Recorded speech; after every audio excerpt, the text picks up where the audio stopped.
Love, not hate, just one of the messages seen across the University of Florida campus today. White nationalist Richard Spencer wrapped up his event about an hour ago, but protesters remain, along with a very large security presence. Let's go to News Channel 5's Michael Williams, who is in the thick of the crowds. Michael?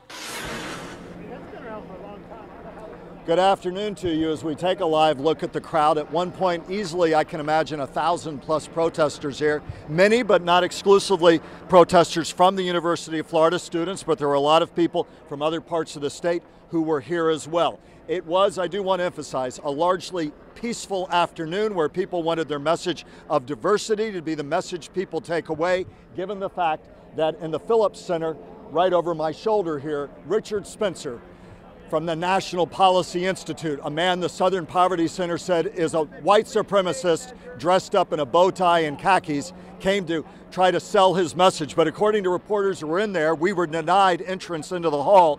There were only a smattering of supporters, and there were more people booing Richard Spencer inside that hall than supporting him. But people were upset that Richard Spencer was allowed to be here on campus. And again, as I said, it was largely peaceful throughout the day, but there were a few points where it became very emotional as people who'd come out of the hall, one of them wearing a swastika shirt, walking through the group, and it was a very contentious situation at that moment. Yeah.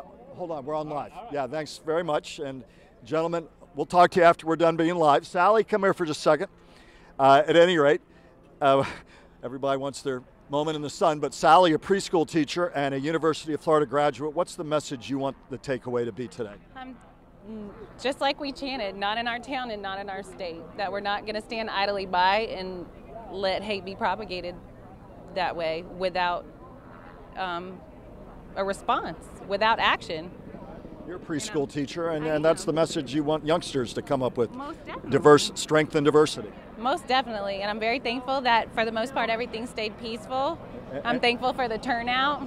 And for the most part, again, we want to emphasize it did. There were a few moments where symbolically, physically, and literally, thank you, Sally, very much for speaking to us, a UF grad, that it did become very emotional and the symbol of people's frustration. One gentleman who came out here, we don't know what his affiliation was, they were yelling at him. Another man came out here wearing a shirt crisscrossed with swastikas. People said, we don't want Nazis on our street. And as we look down to the west, they surrounded that man. At one point, somebody said they punched him. Eventually, police came in and moved him away. But again, overall, Richard Spencer, the white supremacist who came here to sell his message, was drowned out by the 1,000+ strong who came here to talk peacefully about a message of peace and tranquility. We've got some live aerials now as the end of the day draws near here. Again, a very heavy police presence here all day long. The University of Florida, which said it did not want Richard Spencer here, but felt that it was not allowed to deny him and in fact was legally challenged when it tried to keep Spencer from coming here, ultimately said we're a public institution,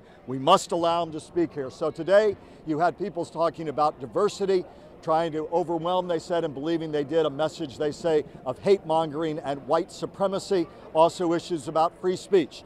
As one philosopher said, a quote I looked up last night, he said, when you don't allow freedom of expression, even from those you despise, you don't care about freedom of expression at all. Academically, it makes a lot of sense. In the heat of the moment, though, that can be very tough to swallow. It was for people here, but nonetheless, they came, they spoke, they said they made their message loud and clear as you look at this scene that begins to wrap up now. We'll have full coverage here. My colleagues, Megan McRoberts here, Stephanie Susskind, and we'll have coverage throughout the next hour and a half on air and online. For now, back to you.